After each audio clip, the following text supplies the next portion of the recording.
क्या मुर्दे जैसा जीवन, जो इंद्री जैसा चाहे वैसा डाउन कर दे, जैसा चाहे वो हमें शोक दे दे, दुख दे। थोड़ा सा साहसी बनो, तुम भगवान के अंश हो, तुम कुछ भी कर सकते हो, कुछ भी, बुरा से बुरा, भला से भी भला। ये मन भोगों का दास हो चुका है, ये अपने स्वरूप से दलित, दुर्बल, निंदनीय हो गया है। इसका जो पद है स्वाभाविक परमानंद, ये अपने पद से भ्रष्ट हो गया है। ये भोगों को भोगते हुए इतना दुर्बल हो गया कि निंदनीय आचरणों में उतर गया है। इसका भयंकर दुष्परिणाम उसको दिखाई नहीं देता है। इसमें तनिक भी संदेह नहीं कि मनुष्य की उल्लास, उत्कंठा, तेज, दिव्यता, इसका नाश केवल ब्रह्मचर्य हानि से होता है। ब्रह्मचर्य नाश हमारा संपूर्णतया नाश। उस सत्य मार्ग में नहीं चल सकता जो व्यभिचारी है। संयतेन्द्रिय, जो साधन सुना, जो शब्द सुना, तत्परता पूर्वक उसमें लग गए। और तत्परता का कसौटी है इंद्रियों का संयमन करना, इंद्रियों पर विजय प्राप्त करना। संस्थाओं से ज्ञान प्रकट नहीं होता, गुरुजनों के चरणों से ज्ञान प्रकट होता, उसी से संस्था बनती। तुम्हारी संस्था के जो गुरुजन, उनके वचनों पर चलो, फिर देखो बात बनती है कि नहीं बनती। इंद्रियों की कसौटी है इस बात की, जब तुमने जान लिया कि तुम अचाह स्थिति स्वरूप हो, तो फिर तुम्हारी ये सोच और चाह कैसे जागृत हो। अज्ञानी ज्ञान का नाटक करने वाला। भगवान कह रहे श्रद्धावान लभते ज्ञानम, तो ज्ञानम का स्वरूप क्या है? तत्परहा, उसके जो जानकारी, उसके परायण होकर, उसकी कसौटी क्या है? संयतेन्द्रिय, अपनी इंद्रियों को जीत लिया है जिसने, वो है ज्ञानी। काम क्रोध साधारण वीर नहीं, इनको साधारण ना समझो। अभी सामना नहीं पड़ा, जिस दिन सामना पड़ेगा उस दिन पसीना निकल आएगा। जैसे उसके क्षेत्र में गिरे पड़े हो तो उसकी नजर ही नहीं है, और जब ये देखा कि हमारे क्षेत्र से निकल करके जाने वाला है, तब जो बाण संधान होते हैं, फिर वो पता चलता है। इस समय अपना रंग चढ़ाता है, उस समय कुछ नहीं सुहाई देता, बस त्राहिमाम। अगर भगवान की शरण में नो अहंकार कर ले तो बड़े बड़ों को मुंह की खवा दे, ऐसी भगवान की माया है। भगवान ने स्वयं गीता जी में कहा, ये मेरी दैवी हस्त जो गुणमयी माया है, ये दुरत्य है, सहज में नहीं तरी जा सकती। मेरी शरण में आओ, मैं तुम्हें पार करूंगा। मैं तो नहीं जीत सकता, पर इंतजार कर रहा हूं मालिक आपके इशारे का। जिस दिन आपका इशारा और आपका बल प्राप्त हो गया, इन दुष्टों को जो जन्म जन्मांतरों से घृणित कार्यों में मुझे परास्त करते चले आए हैं, इनका सर्वनाश कर दूंगा। इनका बीज भी नहीं रहने दूंगा, इनकी जड़ भी नहीं रहने दूंगा, वासना की जड़ उखाड़ दूंगा। ऐसे ही साधक दांती पीस कर, हाथ मसल कर वह सोचता है, एक बार केवल चांस दे दो प्रभु, एक बार, फिर इन काम, क्रोध, लोभ, मोह, मद के जड़ को उखाड़ के फेंकूंगा। जरा सी भी चूक हुई तो जीवन भर पछताना पड़ेगा। ये ऐसा घाव है, ये ऐसा दलदल है, ये ऐसी फिसलन है, ये ऐसी डूबन है जिससे निकल पाना मुश्किल है। मुस्कुराहट तो जिंदगी की खो जाएगी। जो आनंद की मुस्कुराहट के लिए निकले हो, नष्ट हो जाओगे, माया बहा ले जाएगी। आओ प्यारे, इधर आओ, कहाँ हमारे पाले में आओ, कहाँ निकले जा रहे हो हरि की तरफ, इधर आओ। अम्मा अब तो हरि की तरफ जाने दो। अच्छा तो जाओ, और अम्मा के सिवा और कुछ देखा तो मारे जाओगे। सब में मात्र भाव, जैसे अपनी सगी अम्मा को।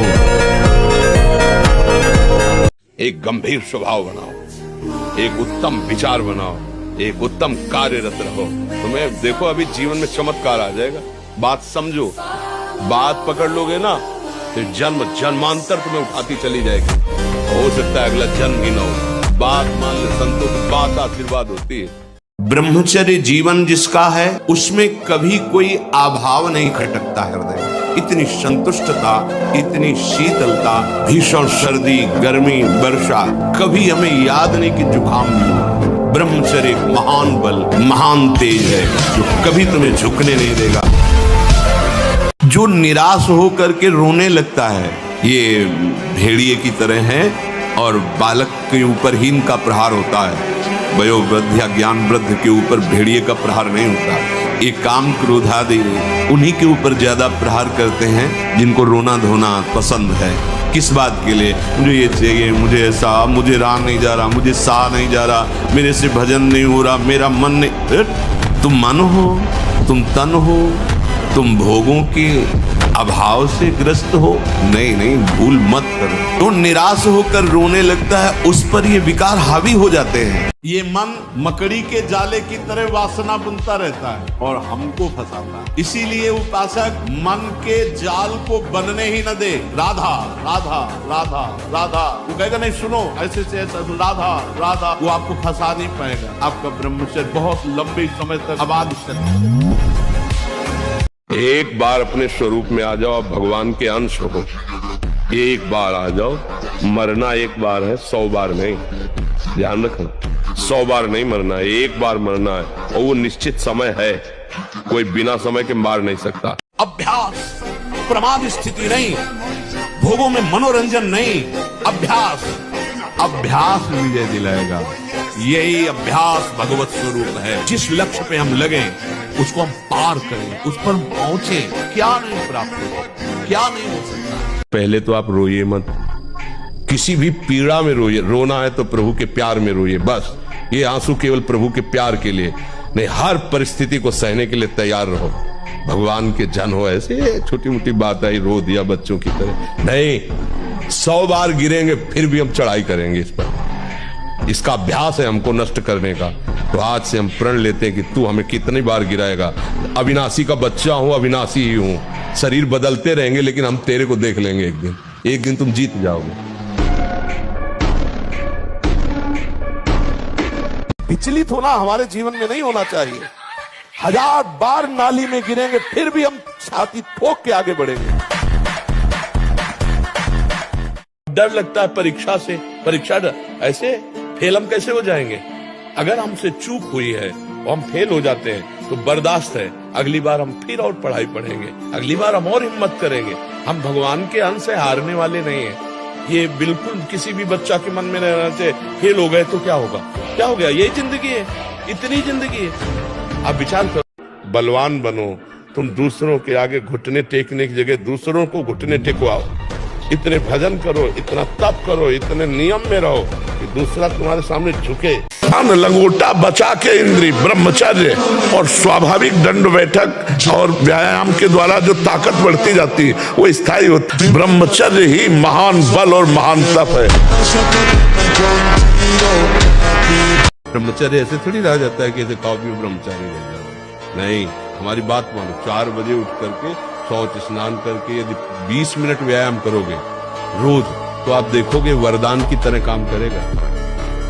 दवा कोई वर्जिश से बेहतर नहीं, नुक्शा है कम खर्च, बाला नसेन शक्ति बढ़े, फुर्तील है चोट न अधिक पिराए, अन्न पचे चंगा रहे, कसरत सदा सहा। युद्ध वाली बात नहीं, बहुत बड़े युद्ध की बात है, बहुत बड़े युद्ध की बात है। ये कोई खिलवाड़ नहीं जैसे अपने लोग बचपन से आए ना, भूख प्यास गर्मी सर्दी काम क्रोध लोभ मोह मद मत्सर, लोगों की गालियां सामने से, तो हमें हारना नहीं।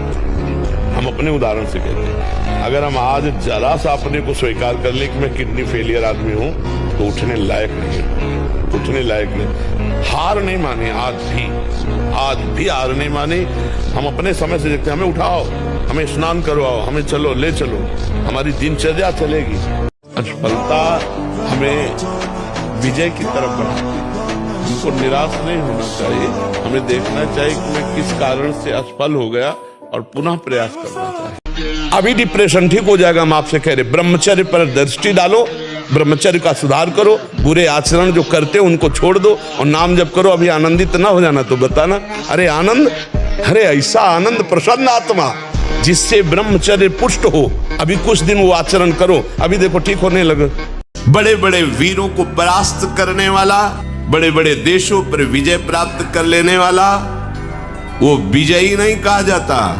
विजयी वो है जो विषयों के आकर्षण को, इंद्रियों को, मन को जीत लिया, उसे कहा जाता है विजयी। मामूली सा एक छोटा विषय इंद्री का तुम्हें अधीन करके पतन करवा देता, तुम्हारी दुर्दशा कर देता। तुम अपने को वीर समझते हो, स्वतंत्र समझते हो। अरे तुम ये नहीं समझ रहे कि कितनी बड़ी तुम्हारी गुलामी हो रही इंद्रियों की। सफलता तुम्हारे चरण चूमेगी। प्रारब्ध कोई देवता नहीं है, हमारा किया हुआ पूर्व कर्म है। हम नया कर्म इतना बलवान करें तो उसको रौंद दें। ये विषय की शक्ति महान है। ये ज्ञानी भक्त और विद्वान सभी के हृदय में क्षोभ पैदा कर देती है। सावधान रहो, विषय का सानिध्य ही बर्दाश्त मत करो, विषयों का सानिध्य ही बर्दाश्त मत करो, कभी भी भ्रष्ट हो सकते हो। विषय चिंतन मत स्वीकार करो।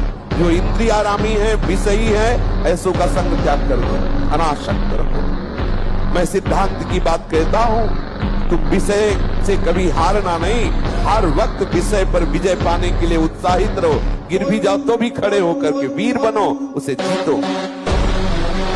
खूब मस्त रहो। हम कहते हैं मनुष्य जीवन यार मस्ती के लिए मिला है, लेकिन लोग मस्ती समझते हैं क्लब में, मस्ती समझते हैं शराब में, मस्ती समझते हैं मुर्गा उर्गा में। अरे मस्ती भगवान में है यार। कैसी हम ये आपको बताना चाहते हैं कि मांस में शक्ति नहीं है खाने से, ये गंदे आहार में शक्ति नहीं है। सात्विक आहार खाओ, भजन करो, आध्यात्मिक बनो, बलवान हो जाओ। जैसे कि जो भगवान ने बनाया है या सब खाने के लिए तो बनाया है, तो हम तो सब खाएंगे, तो औरों कुछ बनाया है नरक, वो भी भोगने के लिए बनाया है, तो वो भी भोगना पड़ेगा। नहीं पावर है। डिप्रेशन किस बात का है? क्यों डर रहे हो?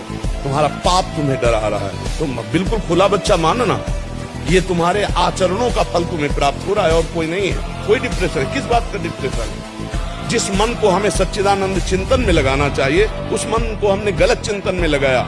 जिस शरीर से हमें सद आचरण करने चाहिए, हमने गलत आचरण किए, तो परिणाम भोगना पड़ेगा। आपका मन ही आपको दंड देगा, आपकी बुद्धि ही आपके विपरीत हो जाएगी। अगर इससे बचना है तो आज भी हम कह रहे हैं, नाम जप शुरू कर दो, जोर जोर से नाम जप शुरू कर दो। हर वार हमारे ऊपर हार बन जाएगी, वार नहीं बनेगी, क्योंकि प्रभु है।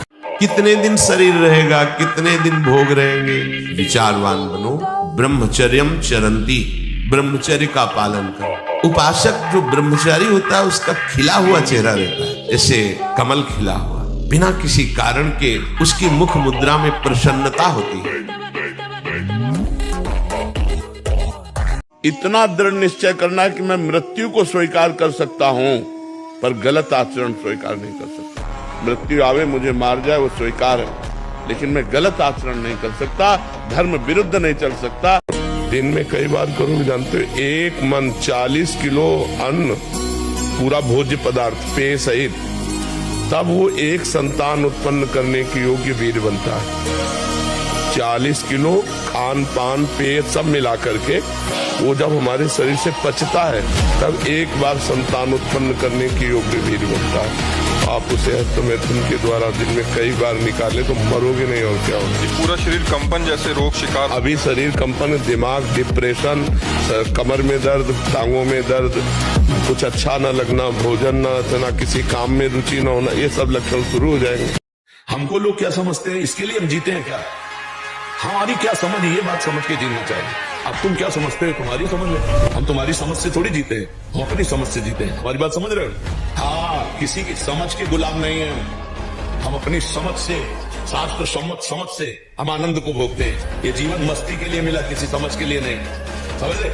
हम अपने सत्य की मस्ती में हैं। तुम हमको क्या समझते हो, इससे हमें कोई फर्क नहीं पड़ता। हम क्या समझ करते, इससे फर्क पड़ता है। कहने का सारांश है कि मनुष्य शरीर में वीर एक महाशक्ति है, जो इसका अधिक से अधिक संग्रह करता है, वो उन्नति को प्राप्त होता है। बड़े बड़े वैज्ञानिकों का मत है कि सृष्टि के प्रत्येक पदार्थ में कोई न कोई सार तत्व अवश्य होता है। उसी तरह मनुष्य के शरीर का एक सर्वोच्च सार तत्व है वीर। इसके बिना वो एक क्षण भी सक्रिय नहीं रह सकता। तो जो व्यक्ति अज्ञान के कारण अपने वीर का क्षरण करता है, नाश करता है, उसमें बहुत से दोष उत्पन्न हो जाते हैं। कि मन, वीर और प्राण तीनों का एक कनेक्शन है, एक ही कनेक्शन है। अगर हमारा वीर ब्रह्मचर्य ठीक है तो मन शांत और एकाग्र रहेगा, और प्राण बलवान और सूक्ष्म रहेंगे। अगर वीर कमजोर हो गए तो मन चंचल अशांत और प्राण स्थूल और बलहीन हो जाएंगे।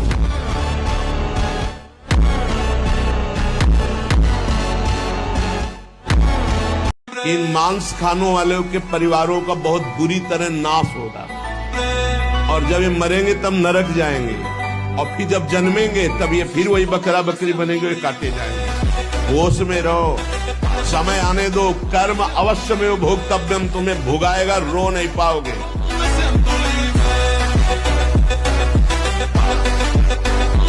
अगर हम आज दहाड़ रहे हैं तो भगवान की शरण में और ब्रह्मचर्य से, उससे हम दहाड़ रहे हैं, भगवान की शरण में और ब्रह्मचर्य। वही तुम्हें सब नौजवानों को कहते हैं, जिसे निकालने में इतना आनंद समझते हो, उसको रोक के तो देखो, बहादुर बन जाओगे, माया पर विजय प्राप्त कर लोगे, हर विपत्ति हर संकट को रौंदने की सामर्थ्य आ जाएगी। बॉडी बनाने के लिए दवाइयों की जरूरत नहीं, ब्रह्मचर्य की जरूरत है। दंड बैठक मारो, ब्रह्मचर्य रहो, 2-4 किलोमीटर दौड़ो, पवित्र भोजन पाओ, मुर्गा मुर्गी नहीं, पवित्र भोजन पाओ। फिर आप देखो आपके शरीर में कैसा बल आता है, उत्साह आता है। घुटने नहीं टेक सकता, हार नहीं सकता। मैं भगवान का दास हूं, अविनाशी का बच्चा हूं, तुम गिरा नहीं सकते। कितनी बार गिराओगे, जितनी बार गिराओगे उतनी बार हम बलवान होंगे, उतनी बार हम वो सूत्र देखेंगे, अब मैं फेल कहां से हो रहा हूं, निकल जाएंगे। जब 13 वर्ष की अवस्था है और घर से निकले थे, कोई साथी नहीं है, कोई समझाने वाला नहीं, और आज इतना जीवन हो गया, इसी यार के सहारे हुआ। इसी यार, ना 1 रुपया कभी था, न रहा है, न रहेगा। प्रेमानंद का 1 रुपया नहीं, प्रेमानंद की 1 वस्तु नहीं, ना रहा ना रहेगा। हाँ, प्रेमानंद की सब वस्तुएं हैं, ना होते हुए भी पूरा विश्व मेरा, क्यों? प्रेमानंद भगवान का है। अगर 3 बजे से आपकी दिनचर्या है तो 2:45 बजे आप आके बैठ गए। 6 बजे जाना है तो 6 के बाद प्रणाम करके सबसे नाम जप करते थे। ऐसा नहीं कि हम फिर 4:30 बजे आ जाते हैं, 1 घंटा गए तो हम हैं। ये दिनचर्या नहीं, ये प्रमाद है। जिस समय जो आपकी दिनचर्या बन रही है, देखो आजीवन 2 बजे नींद त्यागने का गुरुदेव ने बचपन में अभ्यास बना दिया। समीप ही वो आप तखत पे शयन करते, समीप उठ देख उठ, 2 बज गए, माला ले बैठ जा। जी महाराज जी। वो आप बैठे ऐसे, राधे राधे। तूफान को रोक लेना सहज हो सकता है, लेकिन मन को रोकना नहीं। ये ठान ले कि मुझे भोग चाहिए, तो जेल भरी है इसी से। इसी मन के कथनानुसार चलने से पूरी जेलें भरी हुई, इसी से भरी हुई। हमारे को दुर्गति इसी मन से होती है, और अगर मन को प्रभु में लगा दिया जाए तो फिर बात बन जाए। ब्रह्मचर्य अत्यंत आवश्यक है। नींद पर काबू पाने के लिए, शरीर पर शासन करने के लिए, मन पर शासन करने के लिए, दिव्य आनंद का अनुभव करने के लिए ब्रह्मचर्य नींव है, नींव।